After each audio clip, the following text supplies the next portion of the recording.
Lola, I'm delighted to see you get something. I've worked with you on the foundation for years, and it's always been enlightening and entertaining.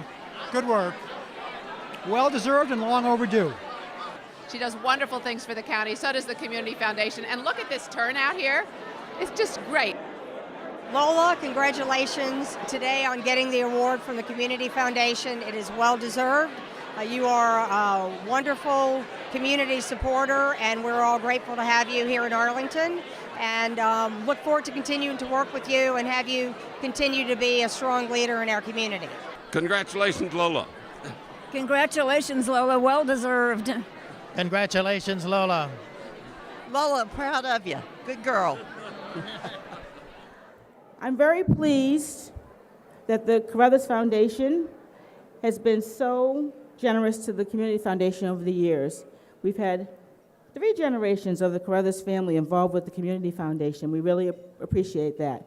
And I am just thrilled to introduce Mr. Justin Miller, who is the managing member of the Carruthers Properties, LLC, and the grandson of our keynote speaker. Justin?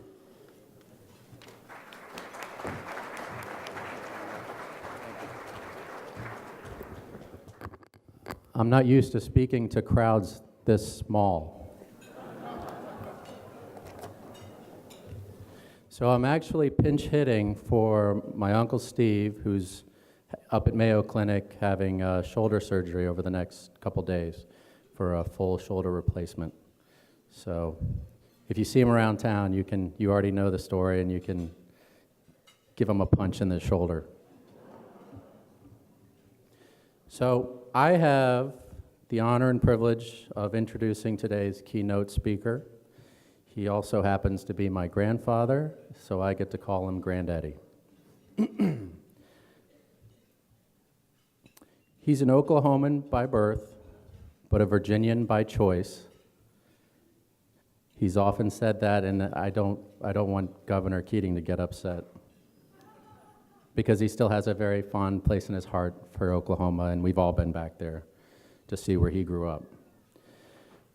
From early on in his career as a successful builder and developer in Northern Virginia, he's given generously to numerous worthy causes. Since his financial generosity is fairly well known, I won't dwell on that. Instead, I wanted to share with you the other equally impressive side of his generosity, his time. We live in a day and age where there's never seems to be enough time. In spite of all our time-saving devices, we all run around like the little white rabbit in Alice in Wonderland. Time is perhaps our most precious resource, and I imagine many in this room would agree.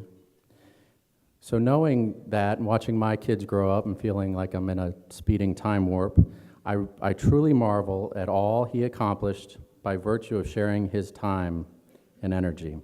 Here are a few of those accomplishments. He served on the Arlington Planning Commission in 1962, which I imagine was a little more streamlined than it is today. In 1968, he was appointed to the Arlington County School Board, primarily because of his experience as a builder, and the county was in a stage of expansion, growth. Sounds familiar.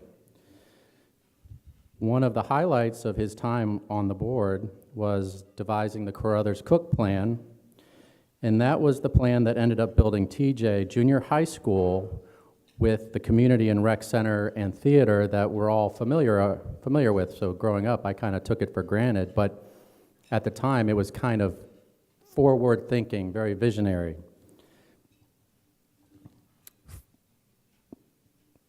In 1970, he was appointed to the Virginia State Board of Education. He served 8 years, 4 of them as president, and I understand there's 2 other gentlemen in the audience who have the same title, or 1 current and 1 other past. He was a founding member of George Mason University's Board of Visitors, and his signature is on the actual document that, somebody help me here, what's it called? Charter. charter, which is ironic because he didn't graduate from high school or college. That came later. In 1974, he was elected to the board of Arlington Hospital, and healthcare is obviously something that's very important to Arlington and the folks here. And he helped the hospital build their first doctor's medical office building and parking garage. Not terribly sexy, but very, very important. Also during this time, he established a nursing scholarship that bears his name, and I gather a couple hundred nurses have benefited, and if you've been in the hospital, you may have had one of those same nurses. In fact, when he had his gallbladder removed, one of those very scholarship recipients was tending to him post-surgery and said, "Mr. Carruthers, is there anything I can do for you as a doctor I can get for you?" And he said, "Page Dr. Kevorkian." And then he had to stop her because she didn't realize it was a joke. He served 20 years on Virginia Foundation for Independent Colleges, VFIC. That's a group that helps 15 private colleges throughout the state of Virginia. Marymount University being one of those. And he has a very fond place in his heart for Marymount, as does Lola. One quick story on Marymount, since John Shushan's here and Dr. Shank. Working with Sister Magella at a time when they were expanding, he happened to broker the deal that enabled a Marymount to acquire the Blue Goose site. And of course he gave to Marymount, but he always had to keep reminding her that he wasn't Catholic, he was a golfing Baptist.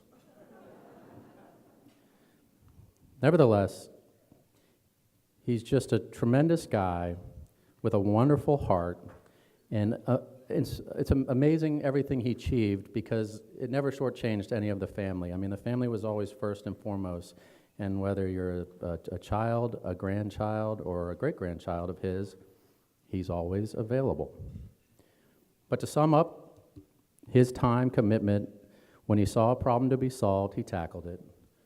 When asked to serve, which he was by a president and 2 governors, he served. And when there was an injustice, he would fight against it. But I will stop there and welcome Mr. Preston Carruthers to the stage.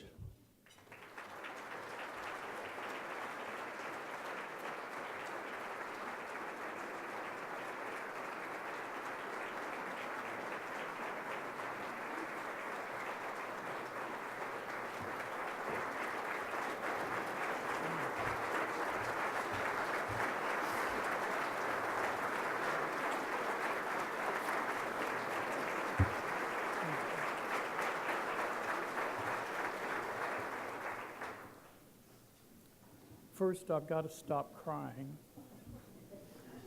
But thank you, thank you, thank you. What is this? I'm sorry. Should I start over and tell you once again that I've got to stop crying? And how wonderful to see such a wonderful crowd here and so many, many long-time friends and family. And thank you. As a matter of fact, I'd like to modify, I think, the most important thing to discuss is the spirit of Arlington.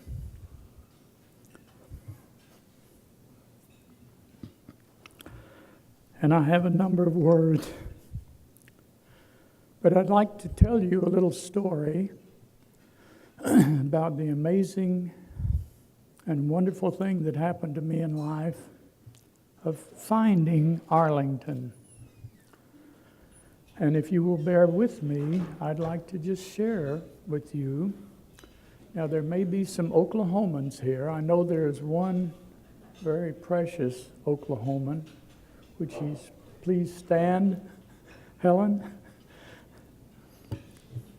Anyway, maybe she went home. Oh, there she is. But so you'll know why I appreciate Arlington so much. And since our major thing is talking about Arlington and how wonderful it is and how it is growing, and I'd like to share with you the strange things in life that got me here, for which I'm so grateful. And before I go any further, I need to do something to thank Lola Ranch, her family. Her dad and I worked together when I was building apartments here, and I knew their family when she was just a little girl. And I think I would like to thank her for carrying out the spirit of serving Arlington as I did, she and her family. And Lola, thank you so very, very much. And your family.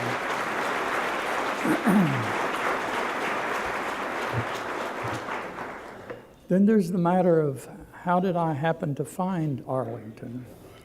It wasn't the Arlington that you have now.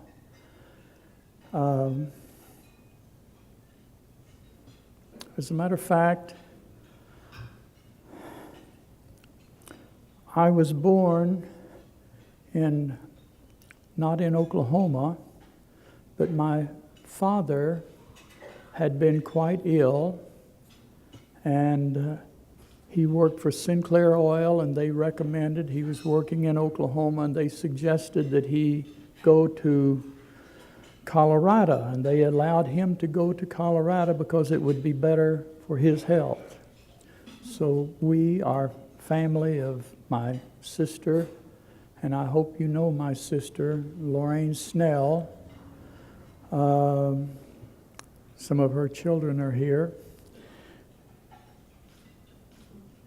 And what she meant to me, but which was tremendous. And at an early age, my father became ill. We went to Colorado. Then he was sent down to New Mexico because there was a doctor that could take care of him.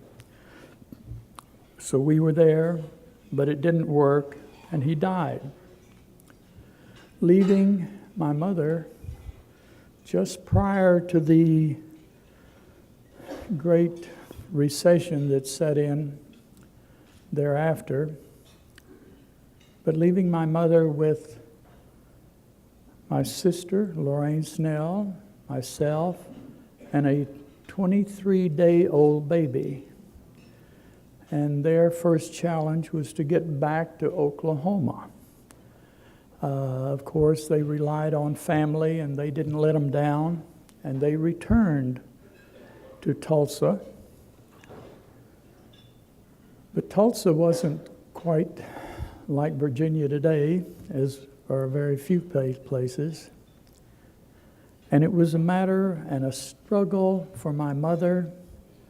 We lived on basically $300 a month, plus what my sister could get by babysitting, and when I grew up a little bit, delivering papers, and then finally delivering groceries, and becoming a butcher.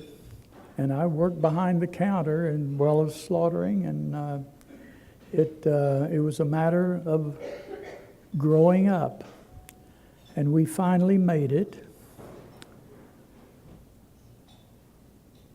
And in all fairness, as difficult it was, there were wonderful people there, just as there are here.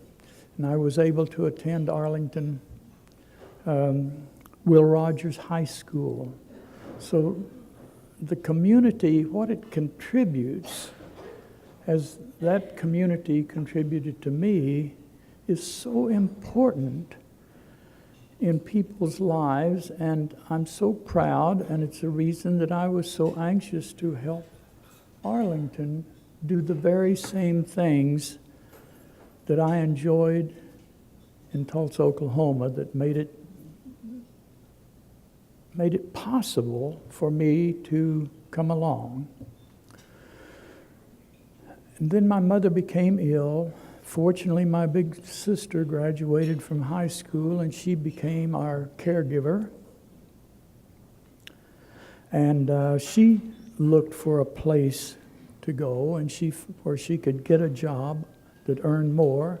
And finally, the war had started, and she was able to find a job in Independence, Missouri, and find a man named, another fellow, young man working there, George Snell. And I don't know if many of you know him, but he was a major builder here and a major part of my life, because they were the ones I were looking for when I came here after the war. That was my way out of the dilemma. I did not go to my last year as a senior in high school.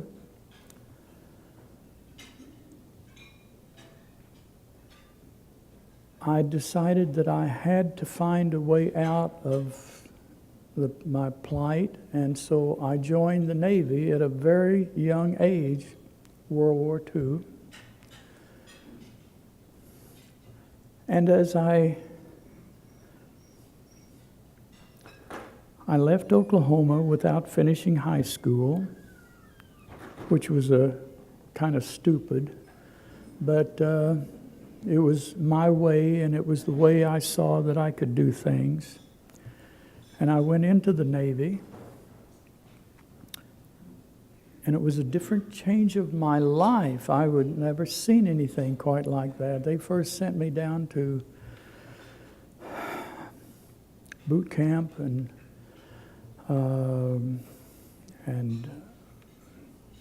in Idaho, but in a Coeur d'Alene, Idaho. It's a beautiful place, and I saw something I hadn't seen before. It became educational.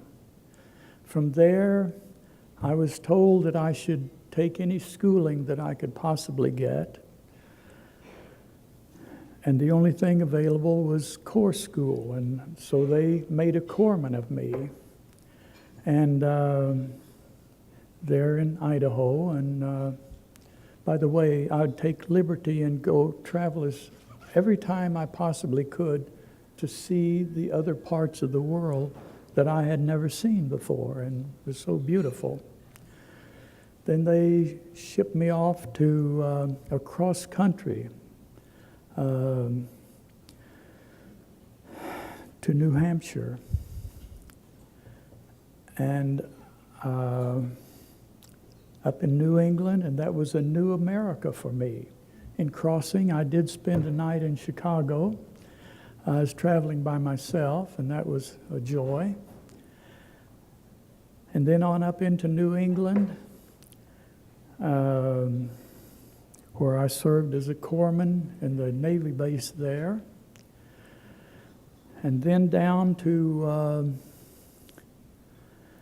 as the war grew on, they needed corpsmen to join the Marines, because the Marines do not have corpsmen, and they take Navy corpsmen to go with the Marines.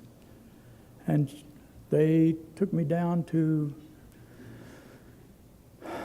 Long Island, New York, to a base there to train with the Marines to invade Japan. Then across country by train with my buddies, and to San Francisco. I called an uncle who had been an Okie that went with the trying to get out of Oklahoma during the Depression, and went to California and became quite successful. I called him, He was amazed to hear from me and surprised. And he insisted on coming to get me, as he did, and took me to his home, only to tell me that my mother had died that very day. Well, you can imagine how it hit me. Back to the ship, permission to go home, so I hitchhiked across the United States to Oklahoma. And made it the night before my mother was to be buried, her funeral. Then back to the ship, and it had left. And so they put me on a smaller ship, and this is how my life was starting to change. We went around through the Panama Canal. So you see, I had a lot of travel, and I never paid anything for it. As a matter of fact, they paid me, so I thought it was kind of wonderful.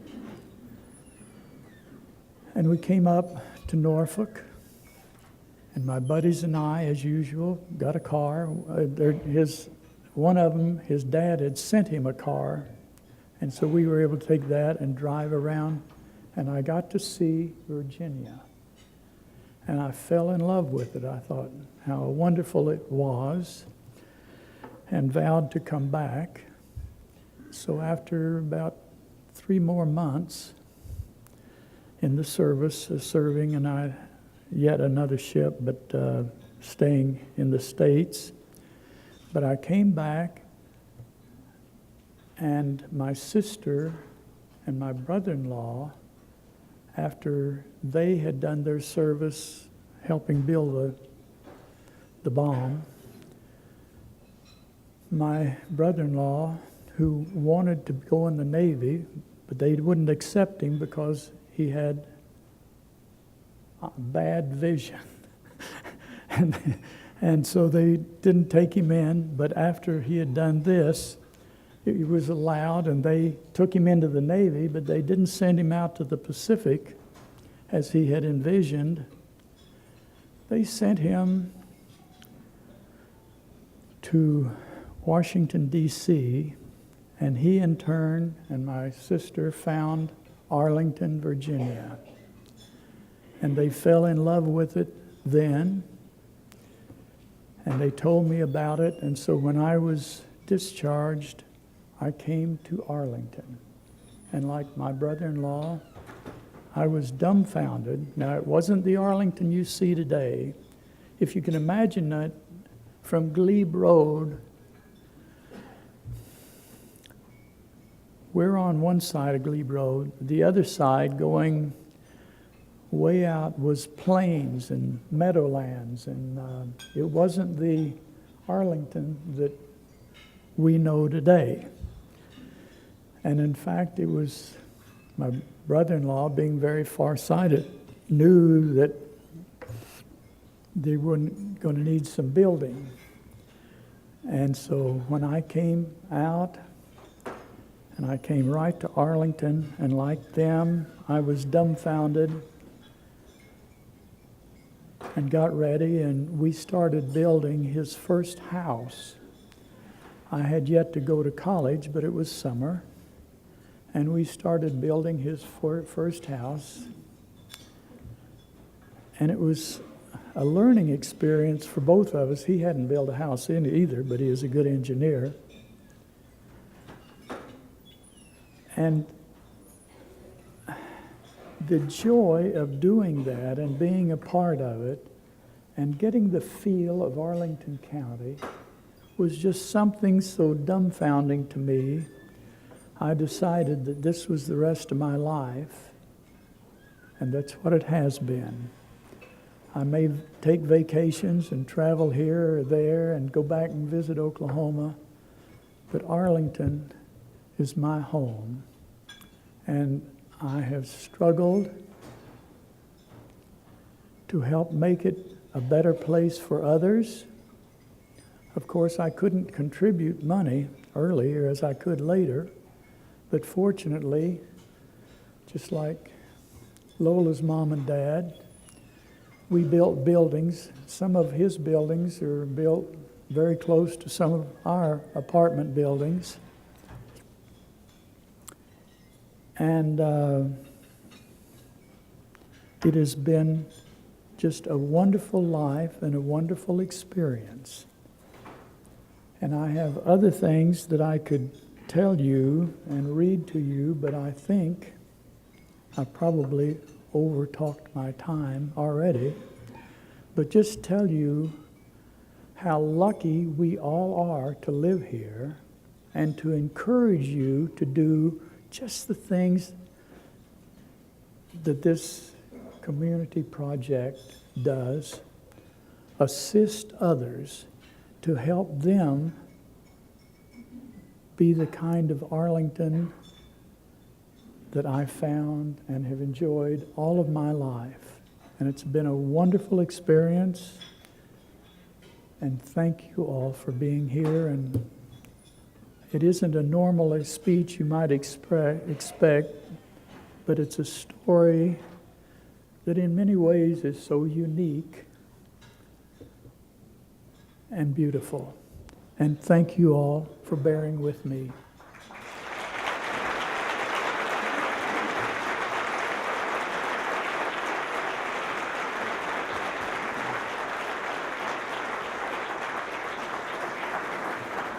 I have written up a lot of things that I could tell you, but as I got here and saw this and almost cried,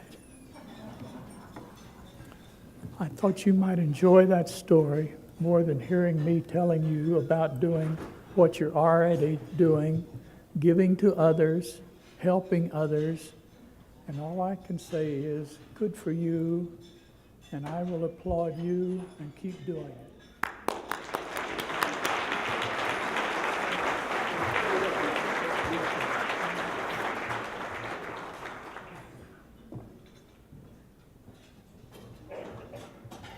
Thank you so much, Mr. Carruthers. That was beautiful. At this time, I'd like to introduce a trustee of the Arlington Community Foundation, and in his side job, president of Marymount University, Dr. Matthew D. Shank.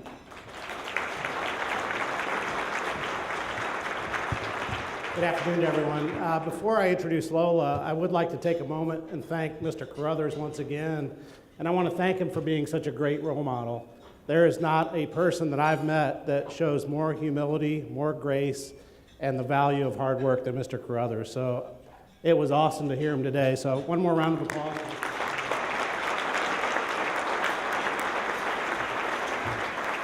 Now, I have the pleasure of introducing Lola Reinsch, and you often hear people say a person that needs no introduction, and that is absolutely positively the case for Lola. She needs no introduction, but she is our 2014 Spirit of Community Award recipient. I'll spare a lot of the details that you have in the program, but Lola was raised in Arlington, and a fact that many of you probably don't know, she went to school at Purdue, so probably one of the few women at the time that was at Purdue. She received her bachelor's degree there and returned to Arlington to follow the entrepreneurial footsteps of her parents. She is currently the CEO of the E.G. Reinsch Companies. They're known for developing and managing not only commercial real estate, residential real estate, but I recently learned a golf and community country club near Charlotte, North Carolina. So I'm waiting for my invitation to play there, Lola. As we all know, Lola is a very, very sharp and successful business woman, but today we want to recognize her for her commitment to the Arlington community. Lola has many talents, as we all know, and her generosity has spread to many in this county. She's touched numerous schools, universities, medical facilities, social service agencies, the arts, the theater, dance, and the list goes on and on. She is and has been on the board of the Virginia Hospital Center, the Virginia College Fund, the Northern Virginia Apartment Association, several local banks, and most recently the Arlington Community Foundation. And last but certainly not least, Lola currently serves on the Board of Trustees at Marymount University. She has single-handedly transformed our campus, our library, and I will tell you that has touched the lives of many, many students at Marymount. So from everybody at Marymount, we want to thank you for your service to our board and what you've done for our campus. When she is not working or volunteering, she likes to spend her time playing tennis. I've been on the golf course with her. That's an absolute treat. And most recently, I guess not recently for you, but we've seen her unveil publicly her dancing talents. If you did not get an email from Lola, you're probably one of the few, but Lola was recently one of our DC Dancing with the Stars celebrities, and she was very elegant in doing what I think was a foxtrot. I'm not a dancer, so I'm not sure if that was the dance. Somebody will have to correct me. So ladies and gentlemen, a huge warm round of applause for Lola Reinsch, this year's 2014 award recipient. So I'll ask Judge Newman to come up and Julian to come up.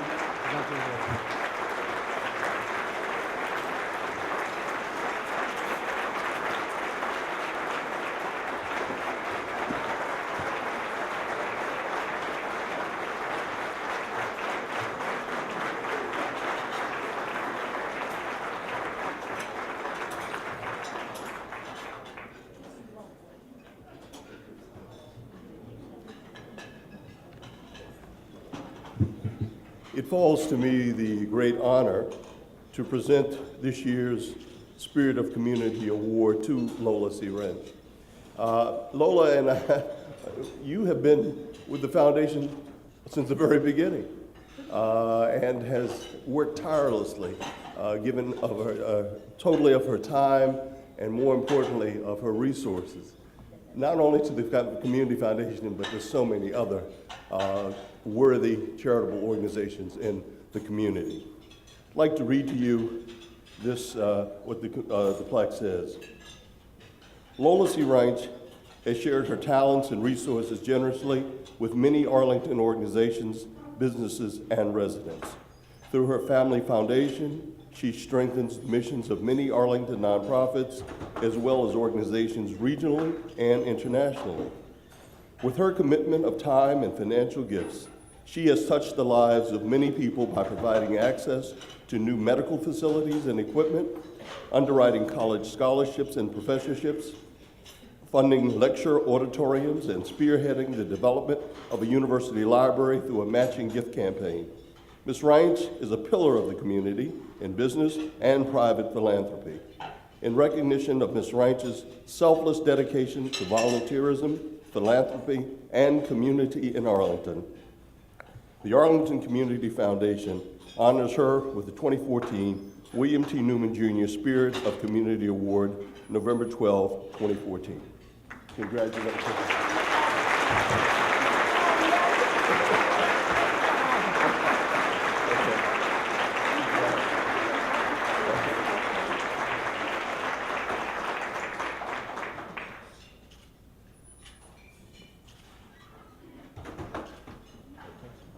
Thank you so much.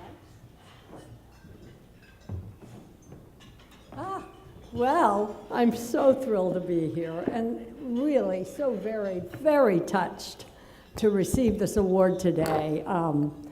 Thank you very, very much to the Community Foundation, which I adore, the Board of Trustees connected with that, my family, Al Pierce, Gerald Pierce, my son, and Flora Guitar right at this table, his wife from southern France. Thank you to all my friends who have, so many of them have come out today to see me, and I'm very, very thankful to you all. To many of our employees are here. Raise your hands, employees back there. I think you're over there. Yeah, there they are, a whole bunch of them. I'm very, very happy to be able to accept this today. I think that giving is just sort of a way of life if, in fact, you are bestowed, a lot is bestowed upon you.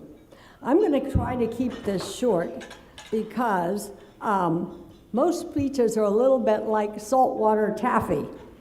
The more they are drawn out, the thinner they get. So, now, you might have bought life insurance, if you owned life insurance on that joke, you might want to collect. So, getting into what I want to mention, I very much appreciate the generous introduction, Dr. Matt Shank, and it's been a complete pleasure to enjoy Marymount University and to see it blossom. The Spirit of Community Award is something that they developed shortly after the foundation was formed, and I look at the wonderful people that have received it, in addition to Preston, who I adore, and my dad just thought he was the youngest, smartest whippersnapper in the building industry, building real apartments primarily, and maybe some houses too, I don't know. But very, very involved family, and Nancy here is the daughter. Raise your hand, Nancy. Snell. Nancy Snell is the daughter of Preston's partner, who unfortunately passed away, George Snell, and I adored him. So I think of the Spirit of Community Award, it's spirit, it's excitement, and it's what we can do for our community over and above what we might normally think we could do. Now, the interesting thing is, when I think of excitement, one thing I think about is cheerleaders. Don't you? They get us revved up, don't they? So, I recently heard on TV that, of course, all the cheerleaders were men around 1900 for that 25-year span until around 1925 or 30, when more and more women started attending school. The interesting thing is that a number of U.S. presidents used cheerleading as a stepping stone to the presidency. Amazing. For instance, Franklin Roosevelt was one at Harvard, Dwight Eisenhower at West Point, Ronald Reagan at Utica College in Illinois, and George W. Bush at Yale. In addition, actresses Meryl Streep, Madonna, and Judge Ruth Bader Ginsburg on the Supreme Court. Isn't that amazing? So, you know, it's the spirit, and I always feel energized when I'm around energizing people. And that's why I'm so thrilled that so many of my friends are here today, because you energize me, and then I do good things, hopefully. So, I have to mention, Preston had so much vision.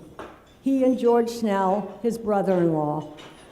And I think my father also had that kind of a bug. He grew up on a rice farm in Arkansas, right beside the state of Oklahoma.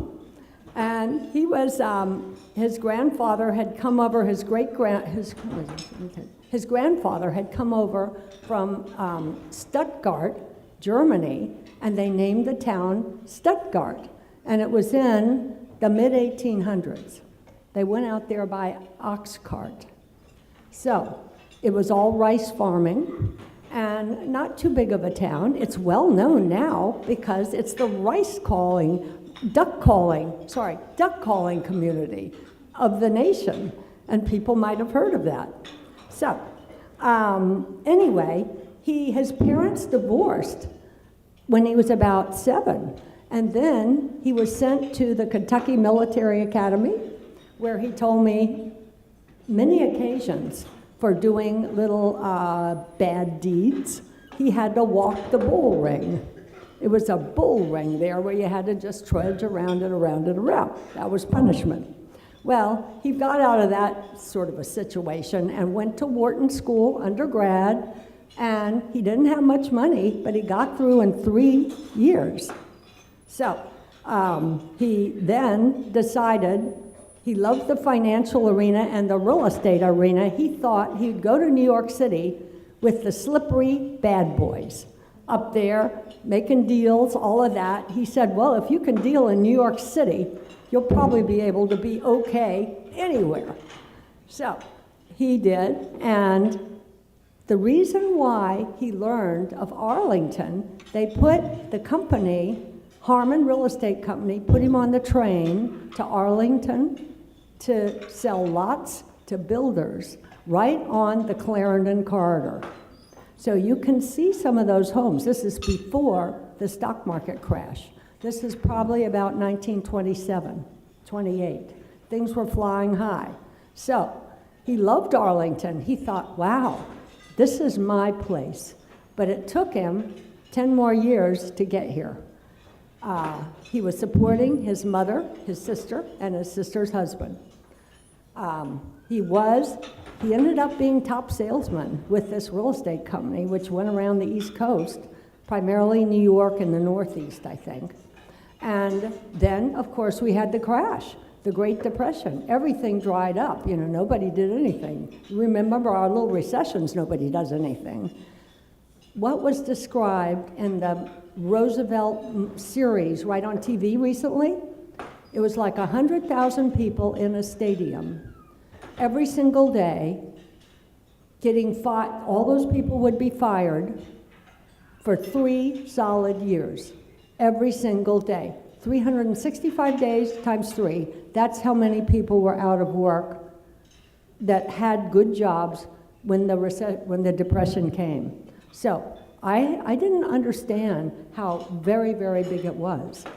As a result, a cool thing happened in New York. They decided to build the Empire State Building in the early 1930s. And he went over there, said, I'm going to learn some of these trades. So he did. And the building went up in about 18 months. The Empire State Building, that's kind of shocking, isn't it? They've had a display at National Building Museum here in town over the years.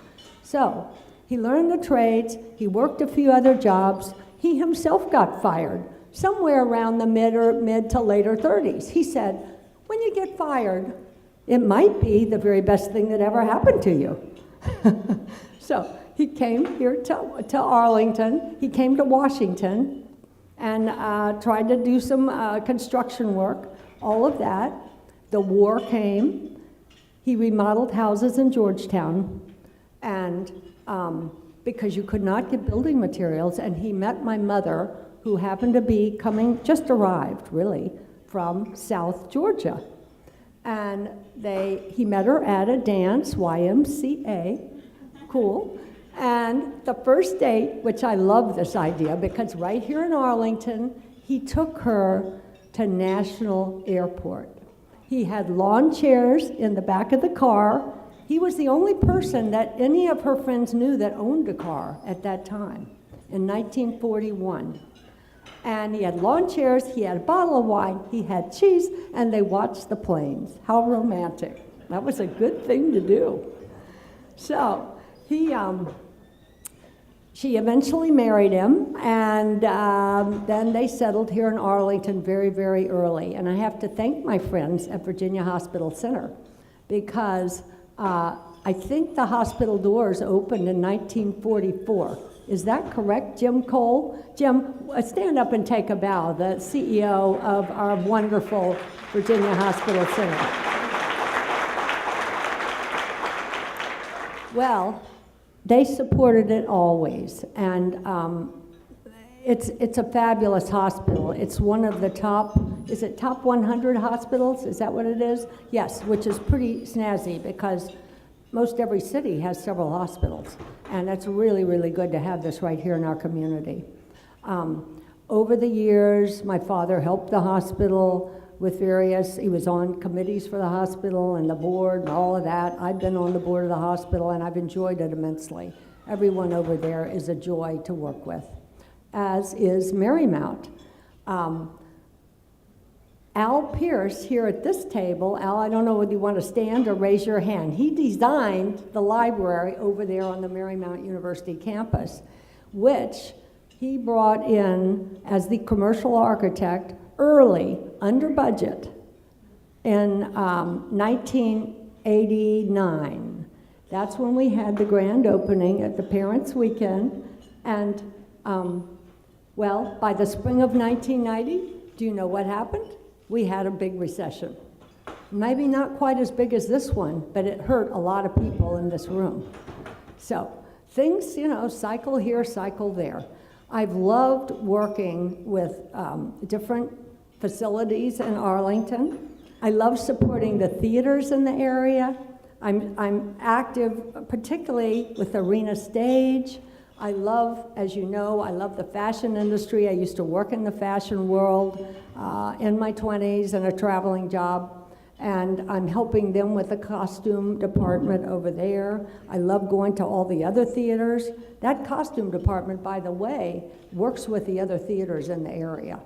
So I enjoy the hard work the actors put in and just having a different world for that 2 hours. Now, you might not realize it, but Arlington is run very, very well. We are lucky to be here. I think we are so lucky to invest here in Arlington. My father liked to buy land and build. He built little, smaller buildings in Roslyn, and Guy Gotts was our manager. Guy, where are you? My boys are back there. Guy, raise your hand. Where is he? I don't know where he is, but anyway, he's been with me 37 years. Jock Robertson, are you here? He's been here 44 years. He maintains my grounds. If you drive by any of our properties, my dad always said, the tenants will show up if the grounds look beautiful, and that's my goal. I have several other people that are here for many, many years also in the 30-year category. So,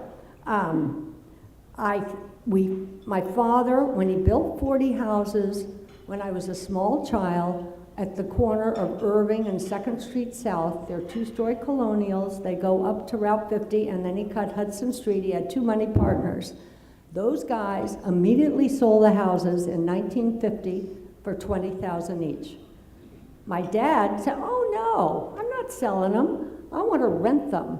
I want to collect revenue over the years and pay the mortgage back. So we did. For 25 years he rented them, then new roofs, air conditioning. That money was the money that originally went in to the Emerson G. Dolores G. Reinsch Foundation. So, because he had built other rental apartments along the Columbia Pike corridor. And he loved helping various institutions in Arlington. We didn't have the Community Foundation then. And the wonderful thing about the Community Foundation is it acts like your own private foundation. Do you understand that? You don't have to have a private foundation. It's a lot of work to keep it up. Thank goodness I've got a CPA on staff and an attorney, but you can have your own fund over there and then tell them what you want to do. And it's a wonderful way to handle your philanthropic ideas. You know, Arlington is one of the 7 wealthiest counties. 7 of those counties are in the DC region of the 10 wealthiest in the whole US. It's pretty shocking. It's hard for us because most of us in this room have everything we need. We are not lacking. But we're not lacking, and it's hard, though, to raise our children without a sense of entitlement. Do you see what I'm trying to say? Because we have so much. The people here in the room, any of us could more than likely do a fund over at the Community Foundation. But there are many people here in Arlington that are less fortunate. And I think many of us here in the room might not live in Arlington, but we either work in Arlington or drive through it all the time. So, and you're thankful that we have Roslyn and Crystal City that are such wonderful areas of business growth. So,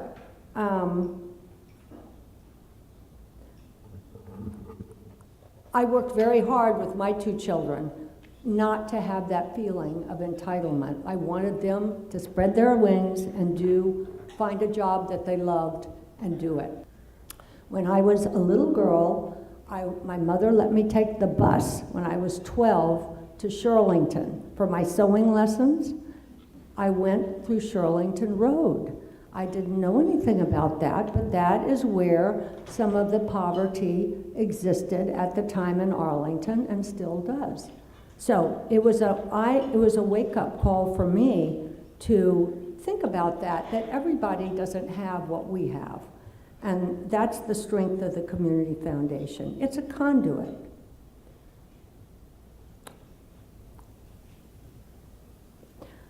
I think I've talked about long enough, but I wanted to thank everyone for coming, and I wanted to tell you how much I enjoyed the participation with the DC Dancing with the Stars. I had to win a corporate challenge.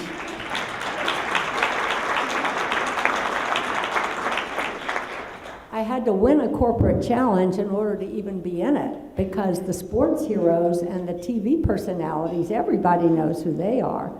But I raised money for charity, and they had several, like the Washington Humane Society, and I tried to get some of the charities in this room to support it heavily, because I might be able to get them on there for next year.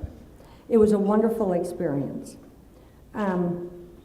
I just see so much joy in people's faces for receiving whatever it is through the Community Foundation. And I want you to know, it doesn't have to be an organization that gets a grant. It can be a teacher, it can be a student.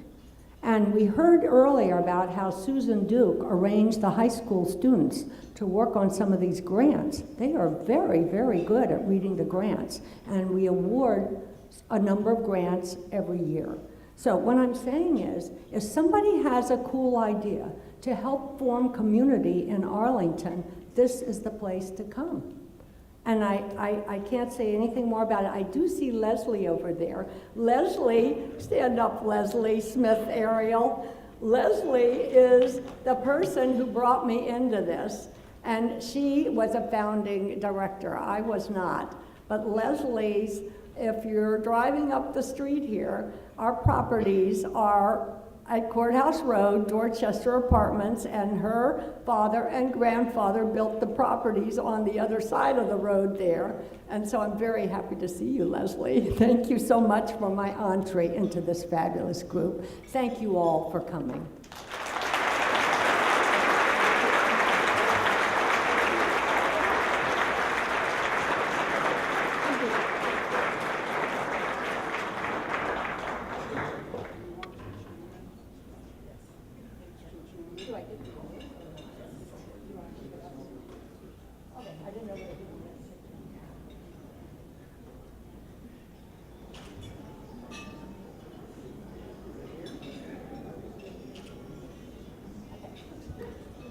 Lola, we have one more thing for you. As our custom, we have a partnership with the Friends of the Arlington Library, who also have a fund at the Community Foundation. And as part of that, we are going to be donating books to the Arlington Public Library in your honor. Each book will have a book plate in each book so that it will commemorate this award and all you've done for Arlington County. And we would like your help in selecting the books. Oh, I love that. Thank you. Thank you so much. And you're welcome. And finally, all of you who wrote nice notes to Lola in the lobby, we have them in this nice blue box here, and we're going to present those to her. Thank you all for coming. Hope to see you next year.